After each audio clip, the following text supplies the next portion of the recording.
शुरू करते हैं क्वेश्चन आंसर सेशन को of the Hindu newspaper and Indian express newspaper. आज का पर्टिकुलर सेशन इम्पॉर्टेंट इसलिए नहीं होने वाला है कि हम बहुत यूनिक एडिटोरियल्स और आर्टिकल्स और टॉपिक्स को डिस्कस करने जा रहे हैं, बल्कि आज का सेशन इसलिए इम्पॉर्टेंट है ताकि मैं आपको ये बता पाऊँ कि जो टॉपिक्स पिछले कुछ दिनों से न्यूज़ में चल रहे हैं उसमें आपको किन बातों पे ध्यान नहीं देना है। क्योंकि ये बात मैं जानता हूं कि जो भी student as a beginner, even some experienced aspirants also do the same kind of mistake, that is by focusing on those topics which are not at all relevant from the exam perspective। और इसका सबसे पहला जो example है वो है मदरसा का। देखो, आप में से हर कोई ये बात जानता है कि मदरसा का जो इशू है वो लगातार न्यूज़ में बना हुआ है, राइट। उस पर बहुत से एडिटोरियल्स आ चुके हैं और बहुत से एडिटोरियल्स अभी आना बचे हुए हैं। अब जैसे इसी एडिटोरियल को ले लो जो आज के न्यूज़पेपर में आया है, जहां पे मदरसा के बारे में बताया जा रहा है कि it will lead to alienation of Muslims. जैसे ही आपको कोई ऐसा टॉपिक दिखता है जो Hindu, Muslim, Christian, Buddhism, Sikhism, इनकी डिबेट पे दिख रहा है, रिलीजियस, उस टॉपिक को वहीं छोड़ दो, क्योंकि वो क्वेश्चन यूपीएससी कभी भी नहीं पूछेगा। यूपीएससी आपसे मदरसा पे क्वेश्चन जीवन में कभी नहीं पूछेगा, बट फिर भी इस पे वीडियोस बनेंगे, आधी आधी घंटे, एक एक घंटे के मैंने भी बनाए, हो सकता है मैं आगे भी बनाऊं, मुझे उसके पैसे मिलते हैं। बट मैं आपको बार बार ये बताता हूं कि भले ही मैं बना रहा हूं या कोई भी बना रहा है, वो एग्जाम के लिए इंपॉर्टेंट नहीं है। हाँ, अगर आपने बेसिक सा एक मुद्दा समझ लिया बस कि अच्छा कुछ मदरसा पे इशू चल रहा है, सुप्रीम कोर्ट या हाई कोर्ट के कुछ जजमेंट से, आपको ये भी पता होना जरूरी नहीं है कि हाई कोर्ट ने क्या बोला, फिर सुप्रीम कोर्ट ने उसको अपने पास लिया, सब फालतू की बातें। सिर्फ मुद्दे की बात ध्यान रखो कि कुछ सेक्युलरिज्म के मुद्दे पे बात चल रही तो सेक्युलरिज्म के बारे में पढ़ो, वो एक स्टैटिक टॉपिक है। अगर आप इस मुद्दे में बिल्कुल ऊपर ऊपर से भी पढ़ रहे हो तो आपने इसमें एनसीपीसीआर के बारे में पढ़ा होगा, national commission for protection of child. आप इसके बारे में पढ़ो कि ये जो कमीशन है ये चाइल्ड राइट्स को कैसे प्रोटेक्ट करती है, इसका क्या काम है, ये कब स्टैब्लिश हुई, क्या इसका यूजीसी से, that is university grants commission से कोई कनेक्शन है।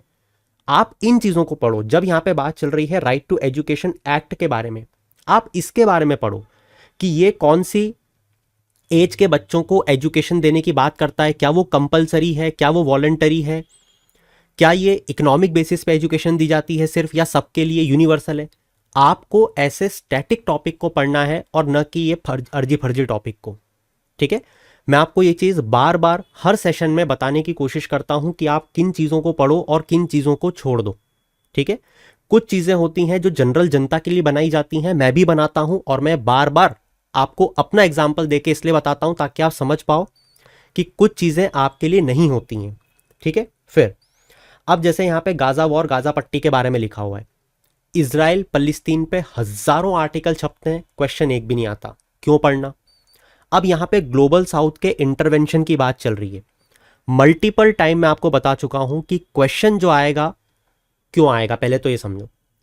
आप ब्रिक्स के बारे में पढ़ रहे हो, आप सार्क के बारे में पढ़ रहे हो, आप एससीओ के बारे में पढ़ रहे हो, आप ओवरऑल अगर देखा जाए तो ग्लोबल साउथ के बारे में पढ़ रहे हो। ये सारी संस्थाएं किसको रिप्रेजेंट कर रही हैं? ये कर रही हैं ग्लोबल साउथ को।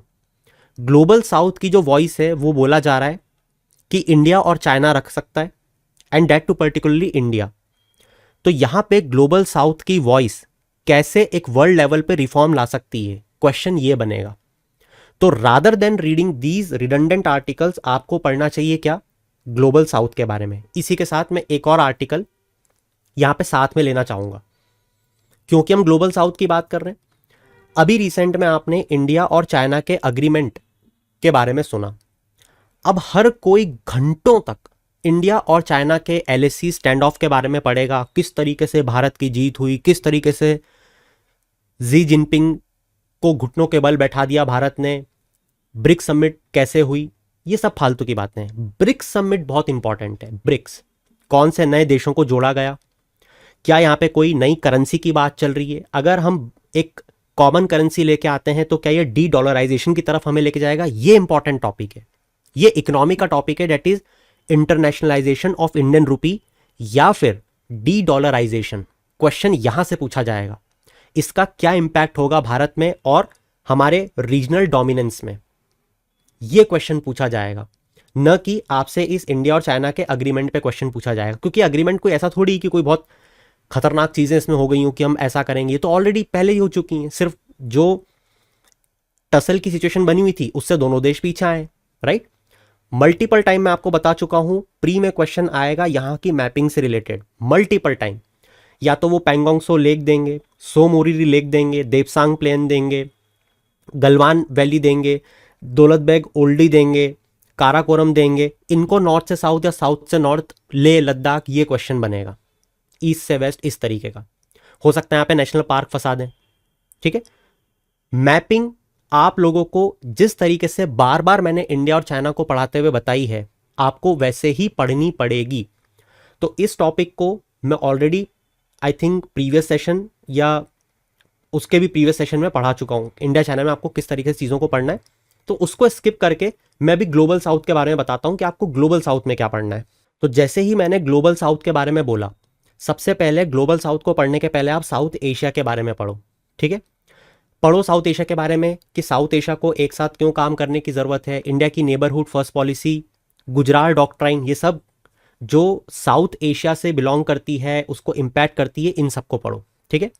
फिर पढ़ो कि south Asia south east Asia में क्या डिफरेंस है, और फिर पढ़ो ग्लोबल साउथ। अब ग्लोबल साउथ में अगर एक स्टूडेंट को यही नहीं पता कि ब्रांड लाइन क्या होती है और उन्होंने सिंपली प्रीलिम्स में क्वेश्चन पूछ लिया, तो क्या करोगे वहां बैठ के? ये तो क्रक्स है ना। अगर आपसे पूछा गया ग्लोबल साउथ के बारे में कोई भी 4 पॉइंट लिखो कि जैसे ये जो टर्म है ये कब सबसे पहले एग्जिस्टेंस में आई, इस टर्म का जो इंपैक्ट है उसको कब मोमेंटम मिला, ये कौन कौन से मेजरली देशों को रिप्रेजेंट करती है, इन देशों की क्या आइडियोलॉजी है, ये बेसिक चीज़ आपको पता होनी चाहिए। ग्लोबल साउथ आज की तारीख में कितनी पॉपुलेशन को लेके चलता है, कितनी वहाँ पर जीडीपी कंट्रीब्यूशन है वर्ल्ड में, ये बेसिक चीज़ें पढ़ो, ठीक है। फिर यहाँ से जुड़ी संस्थाओं के बारे में, जैसे Asian infrastructure investment bank which is led by which country, China और जापान। और अगर ये आप पढ़ रहे हो तो आसियान डेवलपमेंट बैंक के बारे में पढ़ो। ये पढ़ रहे हो तो साथ ही साथ ब्रिक्स के बारे में पढ़ो, राइट।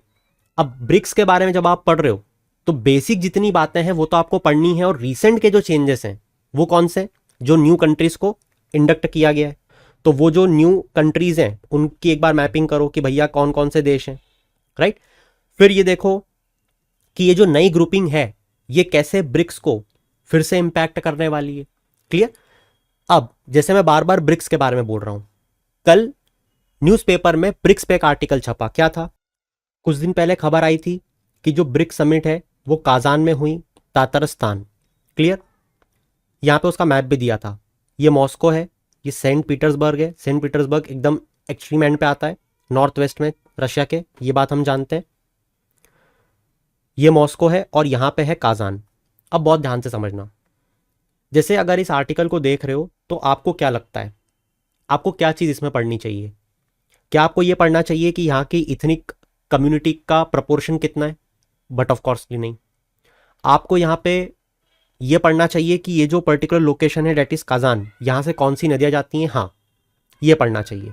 तो यहाँ पे उन्होंने बताया हुआ है वोल्गा और कजान का। कजान का कॉमन सेंस है, क्या कॉमन सेंस है कि कजान में हुई है तो कजान का नाम की कोई ना कोई रिवर तो होती ही होगी, मतलब एग्जाम में अगर आ गया तो। यहाँ पे जो रिवर वोल्गा है, क्या इसका नाम आपने सुना हुआ है पहले? हाँ सुना हुआ है। तो रिवर वोल्गा की मैपिंग आपको करनी चाहिए, हाँ।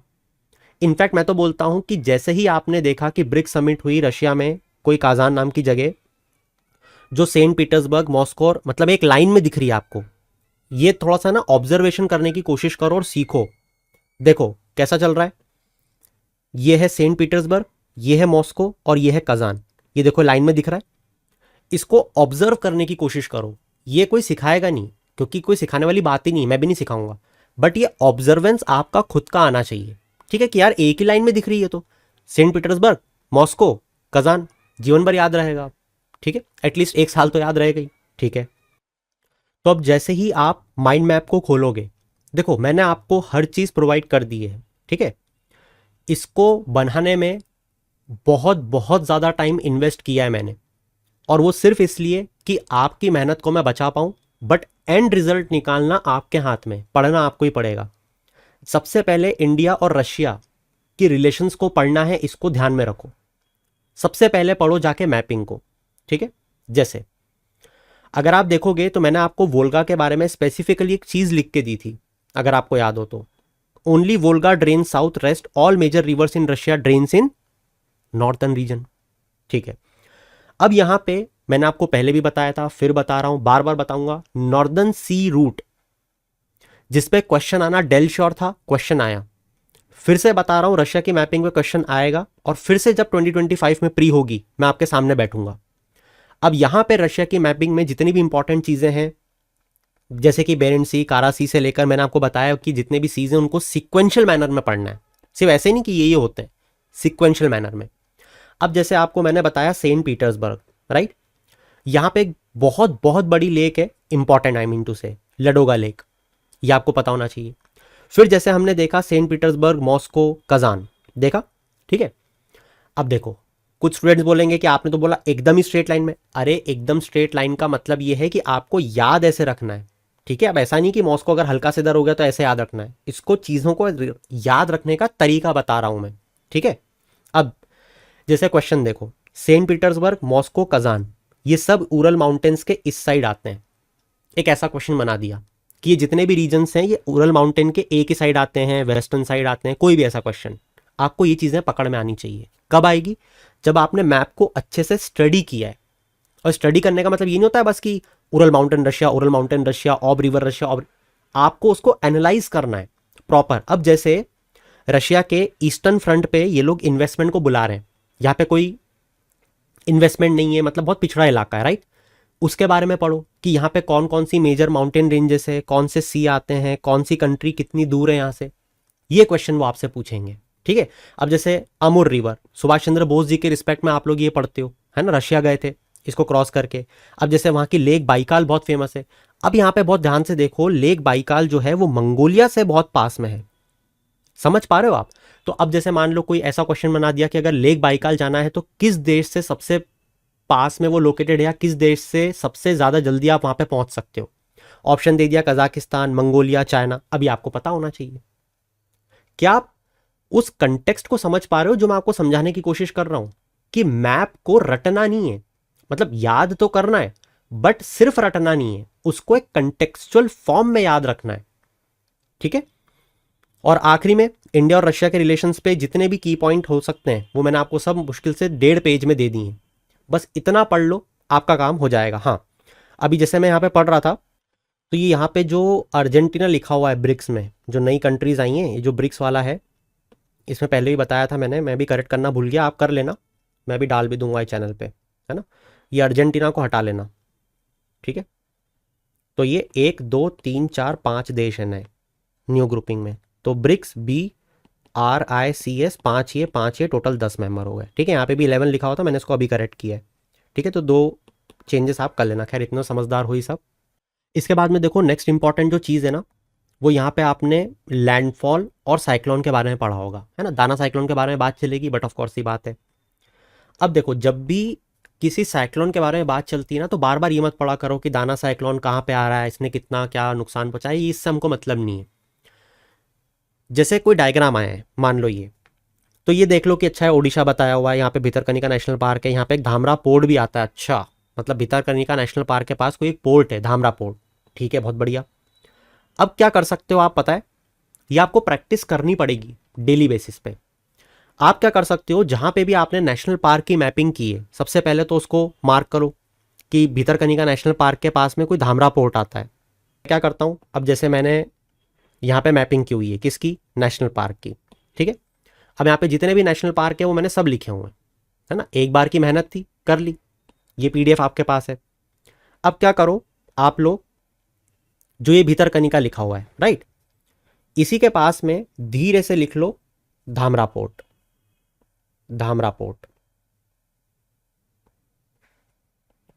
अब देखो क्या होगा, जब आप ये प्रैक्टिस डेली बेसिस पे करते हो और वो कॉम्पिटिटर आपका जो साल में एक बार बैठेगा और नेशनल पार्क को रटेगा, वो कभी भी आपकी इस प्रिपरेशन को बीट नहीं कर सकता, कर ही नहीं सकता, ठीक है।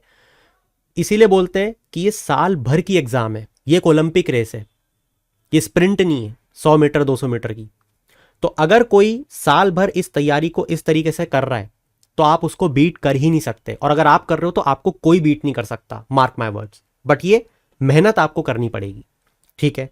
तो मैपिंग हमने कर ली भितरकनिका के पास धमरा पोर्ट, बहुत अच्छी बात है। फिर देखो कि टॉपिक क्या है। टॉपिक ये है कि भैया साइक्लोन आया है, हाँ आया है, ये आए और लैंडफॉल की बात चल रही है, और ट्रॉपिकल साइक्लोन। अब मुझे बताओ कि कौन ये बात नहीं जानता कि आपको ट्रॉपिकल साइक्लोन, टेम्परेट साइक्लोन के डिफरेंसेस पता होने चाहिए। आप में से कौन ये बात नहीं जानता कि साइक्लोन में आय होती है। आपको क्या ये बात नहीं पता कि लैंडफॉल का मतलब क्या होता है। ये साइक्लोन के स्टैटिक पोर्शन में पढ़ा जाता है ज्योग्राफी के, ठीक है। मैंने आपको सब पढ़ाया हुआ है, आपको सिर्फ जाके पढ़ना है। तो यहां पे जाके साइक्लोन को खोलो। वैसे तो स्टैटिक पोर्शन है ज्योग्राफी का, ठीक है, तो ज्योग्राफी आपने जहां से भी पढ़ी है उसको पढ़ो, वरना जैसे जो मैंने आपको चीजें बताई हैं साइक्लोन पे जो बिल्कुल क्रक्स में, उसको जाके पढ़ो, है ना। कि साइक्लोन के और क्या क्या नाम होते हैं, कौन से ओशन में उसे क्या बोला जाता है, ये आपको पता होना चाहिए। एंटी साइक्लोन, साइक्लोन में क्या डिफरेंस है, साइक्लोन की जो नेमिंग है वो कैसे की जाती है, ट्रॉपिकल टेम्परेट साइक्लोन में क्या डिफरेंस होता है, ये सब, ठीक है। तो इस चीज को अगर आपने कर लिया, इससे ऊपर दुनिया की कोई ताकत यहां से क्वेश्चन नहीं बना सकती, ठीक। इसके बाद में देखो नेक्स्ट टॉपिक क्या बोलता है। नेक्स्ट टॉपिक बोलता है panchayat level weather forecast system हम लोग बनाने की कोशिश कर रहे हैं, ठीक है। जैसे ही इस टॉपिक को एक स्टूडेंट देखता है ना, उसके दिमाग में तुरंत आना चाहिए कि गवर्नमेंट बहुत सारे मिशन मौसम के अंतर्गत चीज़ों को करने की कोशिश कर रही है कि कैसे भी करके फार्मर को वेदर का फोरकास्ट एकदम एज अर्ली एज पॉसिबल पता चल जाए। ये बात हम जानते हैं, ठीक है। अब अगर मैं आपसे बोलूं कि इसके क्या क्या फ़ायदे हैं, तो क्या आप 5 फायदे नहीं गिना सकते कि वो इस बिहाफ पे पहले से प्रिपरेशन कर सकता है कि अगर उसे पता चल जाए कि ओलावृष्टि होने वाली है, राइट, कोई साइक्लोन आने वाला है, वो अपनी क्रॉप को डिसाइड कर सकता है, वो अपने कितने फर्टिलाइजर लाने हैं, ये सब प्रिपरेशन पहले से कर सकता है, ठीक है। तो उसका प्रॉफिट ज़्यादा हो सकता है, एक्सेट्रा एक्सेट्रा, उसका नुकसान कम हो सकता है। अब यहाँ पे जो चीज़ आपको ध्यान रखनी है वो बस कितनी सी है कि भैया ये जो पंचायत लेवल पे वेदर फोरकास्टिंग कर रहे हैं इसमें कौन कौन इन्वॉल्व है। कुछ तो कॉमन सेंस से हो जाएगा, जैसे आईएमडी होगा या नहीं होगा, आप खुद बताओ। होना चाहिए या नहीं, बिल्कुल होगा। अच्छा, ministry of agriculture and farmer welfare भी होना चाहिए क्या, होना तो चाहिए, है ना। तो अब देखते हैं आर्टिकल क्या बोल रहा है। तो आर्टिकल के हिसाब से अगर हम देखें तो यहां पे पंचायती राज मिनिस्ट्री इन्वॉल्व है। अच्छा, तो मतलब ministry of agriculture farmer welfare को हटा के मिनिस्ट्री ऑफ पंचायती घुसा दी उन्होंने, ठीक है। आईएमडी है, हाँ है। मिनिस्ट्री ऑफ अर्थ साइंस है, अच्छा, मतलब इन 3 चीजों को मुझे ध्यान रखना है। तो बस 1-2 बार दिमाग में याद रख लो कि पंचायती राज है, ministry of agriculture farmer welfare को हटाना है, और आईएमडी तो रहेगी, और अर्थ साइंस एक एक्स्ट्रा है, ठीक है। बस खत्म हो गया काम। इस चीज को ध्यान रखना है, ये रटने वाली चीज है। और फाइनली फिर आर्ली फोरकास्ट कहां पे अवेलेबल होगा, ऐप के नाम बताए हुए, ई ग्राम स्वराज। अच्छा, ई तो लगाना ही है ग्राम स्वराज में, ये तो कॉमन सेंस। फिर ग्राम मानचित्र पोर्टल, हाँ ये याद नहीं रहेगा, मानचित्र, और मानचित्र का मतलब समझ रहे हो, ठीक है। और मेरी पंचायत ऐप, ठीक है। तो ई ग्राम स्वराज, मानचित्र और मेरी पंचायत, ठीक है। भूल गए तो भी चल जाएगा क्योंकि वहां पे कॉमन सेंस से आप लिख लोगे।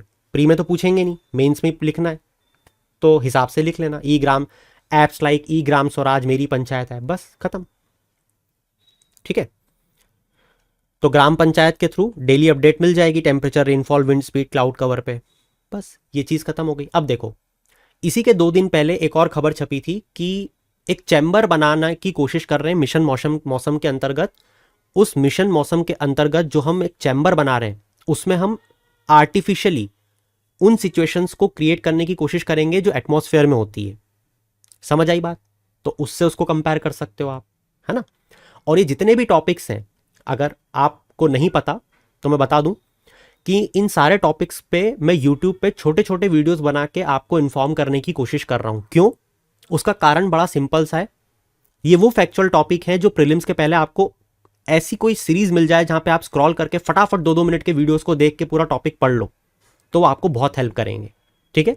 तो यूट्यूब शॉर्ट्स को बिल्कुल भी हल्के में मत लेना, वहां पे बहुत ज्यादा मेहनत कर रहा हूं, और पूरी कोशिश है कि प्रीलिम्स के पहले आपको ऐसे कम से कम 1000 टॉपिक में परोस के दे दूं कि आप सिर्फ बैठो और मजे में स्क्रॉल करते रहो, टॉपिक को सुनते रहो और 2 दिन में उनको पढ़ के चले जाओ, या फ्री टाइम में जब भी बैठो स्क्रॉल करो, पढ़ के चले जाओ। ये ऑब्जेक्टिव उसके पीछे का, ठीक है। अब जैसे एडिटोरियल पे चले, अब देखो ब्रिक्स हो रही है तो एक एडिटोरियल तो बनता है पढ़ना, है ना, बट एडिटोरियल बहुत ही सिंपल होगा, बट ऑफ कोर्स ये बात है क्योंकि ब्रिक्स पे देखो क्या लिखा है, कजान डिक्लेरेशन लिखा है, बहुत अच्छी बात है। 16th ब्रिक्स हमको मतलब ही नहीं कौन सी थी, किसने होस्ट करी हमको पता ही है क्योंकि हमको लोकेशन रटनी है, हमने रट ली है, ठीक है। फिर यहाँ पे कुछ इकोनॉमिक पोटेंशियल बता रहा है गोल्डमैन सैक की ब्रिक्स का कितना है, 4 इमर्जिंग इकोनॉमीज है इसमें, ब्राज़ील, रशिया, इंडिया, चाइना, बहुत अच्छी बात है। फिर यहाँ पे G8 की बात करी है, कुछ ऐसी बात कर रहा होगा ये कि G8 से रशिया को निकाल दिया तो G7 बचे, इस तरीके से, है ना। फिर वो ब्रिक्स के बारे में बता रहा है कि BRICS showed the ambition innovation expected Gen Z institution, मतलब आज का उभरता हुआ इंस्टीट्यूशन। फिर वेस्ट में इकोनॉमिक स्लोडाउन आ गया है कोविड के बाद में, ये कुछ ऐसी बातें बता रहा होगा कि अब जो ब्रिक्स है वो कितनी ज़्यादा रेलिवेंट हो चुकी है, ठीक है। फिर वो बता रहा है कि ब्रिक्स के founding members were middle powers with economic and strategic potential, ये तो कॉमन सी बातें उसने लिखी हैं, है ना, हम तो मुद्दे की बात ढूंढ रहे हैं। फिर वो बोल रहा है कि ब्रिक्स का कोऑपरेशन कोलैबोरेशन करेंगे मल्टीलैटरल डेवलपमेंट बैंक्स के थ्रू, हम जानते हैं ना ब्रिक्स में कौन सी बैंक काम करती है, न्यू डेवलपमेंट बैंक, ठीक है। फिर वो बोल रहा है कि ब्रिक्स ने ओवरटुक कर लिया G7 को in terms of GDP, economic growth rate, access to critical material and population. ये एक इंपॉर्टेंट पॉइंट है, इसको मैं ध्यान रखूंगा। क्यों मैं इसको इसलिए ध्यान रखूंगा कि अगर कभी G7 जो कि डेवलप्ड नेशंस का ग्रुप है और ब्रिक्स की बात चलती है इन दोनों के डिबेट में, तो ये पॉइंट में फंसा सकता हूं कि ब्रिक्स ने ओवरटुक कर लिया G7 को, ठीक है। तो मैंने जहां पे G7 पढ़ा है ना, उसमें मैं नीचे से धीरे जाके नीचे लाइन लिख दूंगा, अगर मुझे याद नहीं रहती है तो, मुझे याद रहती तो मैं नहीं लिखूंगा, बाकी नहीं रहती तो मैं लिखूंगा, ठीक है। तो G7 और ब्रिक्स पे कंपैरिजन में आया तो मैं इस चीज़ को लिख के आऊँगा, ठीक है। फिर जब ब्रिक्स पढ़ते हैं तो हम कंटिजेंसी रिजर्व अग्रीमेंट के बारे में पढ़ते हैं, हाँ, न्यू डेवलपमेंट बैंक के बारे में पढ़ते हैं, हाँ। फिर वो ये बोल रहा है कि ये जो बैंक्स हैं क्या ये अल्टरनेटिव है मल्टीलैटरल डेवलपमेंट बैंक्स का, जवाब है नहीं, उनको सप्लीमेंट करती है, ठीक है। फिर काजन के बारे में बताता है कि BRICS could engage their other members of the global south, मतलब दूसरे मेंबर्स को भी एंगेज हम लोग हमारे साथ कर सकते हैं और इकोनॉमिकली हम वेल ऑफ बन सकते हैं, ठीक है। फिर यहाँ पे लोकल करेंसी की बात कर रहे हैं वो लोग कि ब्रिक्स नेशन जितने हैं सब अपने आप में कॉमन करेंसी को डेवलप कर लें, ठीक है। फिर वो मल्टीलैटरल इंस्टीट्यूशन से कंपेयर कर रहा है जैसे कि UN, WTO, WHO, Brayton would structure, जैसे कि वर्ल्ड बैंक, IMF, ये आज ग्लोबल गवर्नेंस में मदद करते हैं, मगर जो कंटेम्प्रेरी चैलेंजेस हैं उससे निपटने में ये लोग फेल हो चुके हैं। इवन यहाँ पे UN भी आना चाहिए था, क्यों नहीं लिखा इन्होंने UN, ठीक है। तो फिर ये बोल रहे हैं कि रिफॉर्म की ज़रूरत है इन मल्टीलैटरल इंस्टीट्यूशंस में, ऑफ कोर्स है ना। तो even within BRICS a founding member has not been helpful particularly with regard to reform of UNSC, तो UNSC का रिफॉर्म अभी तक नहीं हो पाया है, ऐसी बात ये कर रहा है, ठीक है। फिर वो बोल रहा है कि एक वेलकम मूव थी कि हमने ब्रिक्स को एक्सपांड किया, है ना। Admittedly, reform of global governance can only take place within the multilateral system, but groupings such as BRICS, G7, G20 can play a role. मतलब ये संस्थाएं इंपॉर्टेंट हैं और ग्लोबल गवर्नेंस को इम्पैक्ट करने के लिए ये महत्वपूर्ण है, ठीक है। फिर रिसेंट में किन किन देशों को इंक्लूड किया गया है, अर्जेंटीना को हटाना था तो 1 2 3 4 5 देश आ गए और 5 पहले के 10 हो गए, ठीक है। सिटीजन सेंट्रिक डेवलपमेंट की ज़रूरत है, ऐसा कजान की मीटिंग में हमारे मोदी जी ने कहा। बस ये आर्टिकल ख़त्म हो गया, ठीक है। एक बार इस पर नज़र डाल लिया करो, ये क्रक्स रहता है कि हमने कोई पॉइंट तो नहीं छोड़ दिया, UNSC रिफॉर्म, UN, सब चीज़ें पढ़ ली, बस ख़त्म हो गई, ठीक है। अच्छा यहाँ पे UN इसलिए लिखा, ब्रेटन वुड्स लिखा हुआ था, ठीक है, ठीक है, ओके, ऊपर, ठीक है। तो मैं आपको इस आर्टिकल के थ्रू समझाना ही चाह रहा था क्योंकि ये भी मैंने फर्स्ट हैंड आपके सामने ही पढ़ा है article, to be very true to you all, और आपको दिख भी रहा होगा जब मैं पढ़ रहा था। तो इस तरीके से आप है ना चीज़ों को लिंक करो। ये आर्टिकल हार्डली 2 मिनट में ख़त्म होना चाहिए, 5 मिनट ले लो चलो, अगर आप एक सीरियस एस्पिरेंट हो तो, ठीक है। मैं बस आपको ये समझाना चाह रहा था कि कैसे अपने काम की चीज़ उठानी है, फट फट फट फट 2-3 पॉइंट मिले और आगे बढ़ो, ऐसा नहीं कि ब्रिक्स पे चिपक के बैठ गए, ठीक है। मल्टीपल संस्थाएं आपको पढ़नी है, आपको Indian Ocean rim association for regional cooperation के बारे में पढ़ना है, आपको ब्रिक्स के बारे में पढ़ना है, आपको बिम्स्टेक के बारे में पढ़ना है, आपको सार्क के बारे में पढ़ना है, आपको G7 के बारे में पढ़ना है, समझ लो, आपको SCO के बारे में तो चिपकना नहीं है, मुद्दे की बात लो और आगे बढ़ो, ठीक है। जैसे अगर आप कल का न्यूज़पेपर देखोगे तो यहाँ पे एक खबर आई थी इंडस्ट्रियल अल्कोहल को टैक्स करने की, है ना। अब इस खबर में अगर मैं आपको घुमाना चाहूँ तो इतना घुमा सकता हूँ, इतना घुमा सकता हूँ कि आप घूम घूम के पागल हो जाओगे कि चल क्या रहा है। और अगर सीधी भाषा में बताना चाहूँ तो 2 मिनट का टॉपिक है ये, क्या कि इंडस्ट्रियल अल्कोहल को टैक्स करने की जो ताकत है वो किसके पास है, स्टेट या सेंटर। ठीक है, अब यहां पे जो डिसीजन आया है वो बड़ा सिंपल सा है कि स्टेट के पास भी ताकत है कि वो अल्कोहलिक बेवरेजेस, भले ही वो इंडस्ट्रियल अल्कोहल हो, उसको टैक्स लगा सकती है। याद करो, अभी इससे ठीक कुछ दिन पहले, 20-25 दिन पहले, हमने एक और ऐसा मुद्दा पढ़ा था जहां पे टैक्सेशन को लेके स्टेट को ताकत दी गई थी। चलो मैं आपको हिंट देता हूं, मुझे चैट सेक्शन में बताना। रॉयल करके कुछ था, रॉयल, बताओ मुझे क्या था, है ना। कंपेयर किया करो, अंधाधुन मत पढ़ा करो कि उस पढ़े जा रहे। कंपेयर करो कि यार पहले भी हमने पढ़ा है कि ऐसा कुछ टॉपिक, हाँ पढ़ा है, बिल्कुल सिमिलर लाइंस पे एक टॉपिक है, बस नाम बदल गया, इंडस्ट्रियल अल्कोहल। ठीक है, क्या बोल रहा है वो ये बात बोल रहा है कि स्टेट लिस्ट का सब्जेक्ट होता है production, manufacture, possession, transport, purchase, sale of intoxicating liquor, मतलब शराब। गुजरात में बैन है, मध्य प्रदेश में धड़ल्ले से चल रही है। अब यहां पे वो स्टेट का सब्जेक्ट है, इसीलिए कर पा रहे प्रोडक्शन, मैन्युफैक्चर, पोजेशन, ट्रांसपोर्ट। ठीक है, वहीं यूनियन लिस्ट की बात करें तो सेंटर को ताकत दी गई है कि कोई भी कानून अगर पारित होगा इंडस्ट्री को लेके तो वो पार्लियामेंट करेगी। ठीक है, अब यहां पे इंडस्ट्रीज जो है वो पार्लियामेंट का सब्जेक्ट हो गया, शराब जो है वो स्टेट का सब्जेक्ट हो गया, मगर इंडस्ट्री में जो शराब बन रही है वो किसका सब्जेक्ट है? क्या स्टेट की ताकत है उसके पास? जवाब है हाँ है। किसने बोला? सुप्रीम कोर्ट ने। बात खत्म। ठीक है, अब इस टॉपिक को मैं कहां यूज करूंगा? यूपीएससी मेंस 2024 में क्वेश्चन आया था सेंटर स्टेट रिलेशंस को लेके, इसको फंसाऊंगा मैं। समझ रहे हो कि सेंटर स्टेट रिलेशंस फेडरलिज्म को भी इंपैक्ट कर रहा है ये, और ये जो स्टेट की ताकत है उसको बरकरार रखा कोर्ट ने। इस तरीके से इनको आपको इंटरप्रेट करके आगे बढ़ना है। तो 2 मिनट में आपने फेडरलिज्म, सेंटर स्टेट रिलेशंस और ये जो स्टैटिक टॉपिक था कि इंडस्ट्रियल अल्कोहल, इसको कंप्लीट कर लिया। और यही अब आप कहानी किससे पढ़ने लग जाओगे कि 1990 में क्या हुआ, फलाना ढिमका, कितने जज ने क्या बोला, तो घूमते रहो फिर, इट्स योर चॉइस। ठीक है, तो उम्मीद करूंगा कि जितनी बातें मैं आपको समझाना चाह रहा था वो आपको समझ में आ गई हैं। रेस्ट जो भी टॉपिक मेंस के लिए इंपॉर्टेंट है वो तो हम कोर्सेस में पढ़ ही रहे हैं, और जितनी तरीके से चीजें इंपॉर्टेंट जो हैं वो आपको डिलीवर हो जाएंगी। That's it from my side for today's question session. Will meet you soon, till then keep shining, have a good day.